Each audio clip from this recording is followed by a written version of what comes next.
Coming out of that game, I think Michigan fans were so excited to see Bryce Underwood unleashed. The rushing game was there from your entire team, but to see Bryce put together what he put together, how satisfied was this coaching staff?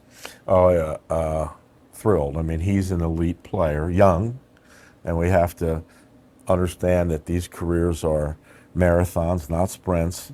But he's getting better every week. And if you look at the plays he made, I think you judge great players this way. A play goes in, a call goes in, right? That call breaks down. What happens when that call breaks down? And if you look at the game last week, he was deadly when the call broke down. And now you don't like to have the call broke down, but when it does, you like having a guy like him. Post game, you called Bryce Underwood Batman. I love comic book movies. I love comic book heroes. There have been a few different Batman iterations over the years. So which Batman is he, and what made you call Bryce Underwood Batman? This is a great question. This is a great question, and this is a message to Marvel. DC. DC. Don't get us in trouble DC. here. DC. No disrespect to any of the Batmen that have been the Batman. But I thought always if I ran DC, Howie Long would be the Batman, right? Would that be great? Yeah. And he's that one. So to me, he's Howie Long in a Batman suit. A guy on defense, Bryce Underwood, young quarterback, Absolutely. somehow. But does Howie have that whole jaw thing yeah. going on? Yeah. Yeah. Sharon Moore had a plan set out for you guys. He was able to be with the team last week, wasn't able to be with you on game day, won't be around this entire week. What's the handoff been like from Coach Moore to Coach Poggi? Very smooth.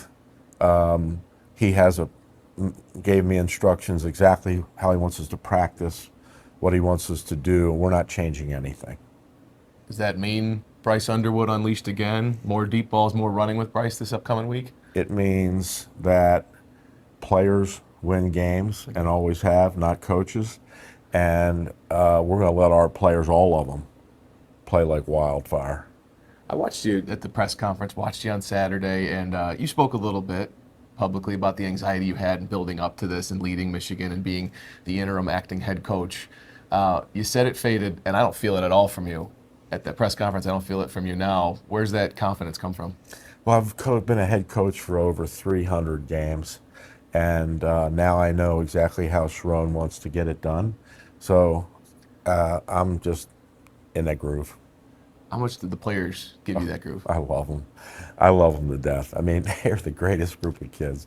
And really, you know, my youngest child is their age. And so it puts joy into your life being around these guys.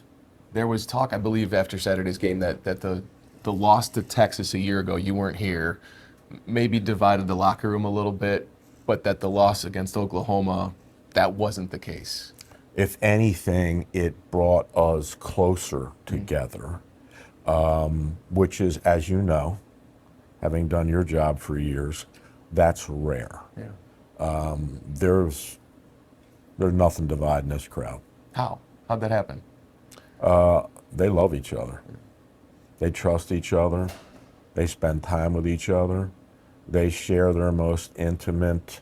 You know, as men, and especially as young men, it's really hard to. Most men don't have many friends because we don't want, you know, I don't want you to know that I was nervous, you know, right? But we only tell each other the great stuff. Our kids share their lives with each other. And it is a unique and beautiful thing that Sharon has put into place here. That's going to get tested, those relationships, the strength of this team, the core of it. When you begin the Big Ten schedule this weekend, you have to go to a place that you call one of the toughest places to play in the country. And I think that's, in college football, that's agreed upon. Yeah. What's going to be the biggest goal for this team in a mental capacity going into a hostile environment like that? Start fast. Okay. Be physical. Stay together. The last thing is so important. Have fun. I'm going to tell them today at the team meeting. I've been watching them obviously through the spring and summer and now fall camp and through the first couple of weeks. These guys like to have fun. They like to practice having fun. They like to play having fun. And when they do that, they're dangerous.